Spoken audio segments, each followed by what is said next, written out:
Hi అండి. పులిహోర కోసం ఉడికించిన అన్నంలో పసుపు, నూనె, ఉప్పు, కరివేపాకు వేసి పక్కన పెట్టుకోండి. 100 గ్రాముల చింతపండు నానబెట్టి గుజ్జు తీసి పక్కన పెట్టుకోండి. చిక్కగా ఉండాలి. ఇప్పుడు మెంతులు, జీలకర్ర వేయించి దాన్ని గ్రైండ్ చేసుకొని పౌడర్ చేసుకోండి.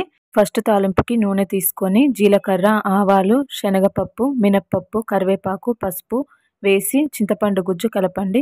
3 స్పూన్ల జీలకర్ర మెంతుల పొడి, 3 స్పూన్ల సాల్ట్, 1 స్పూన్ బెల్లం వేసి మరిగించండి. తాలింపుకి జీలకర్ర, ఆవాలు, శనగపప్పు, మినప్పప్పు, పల్లీలు, పెసరపప్పు, పచ్చిమిర్చి, ఎండుమిర్చి, కరివేపాకు, ఇంగువ, పసుపు వేసి చింతపండు పులుసు యాడ్ చేయండి.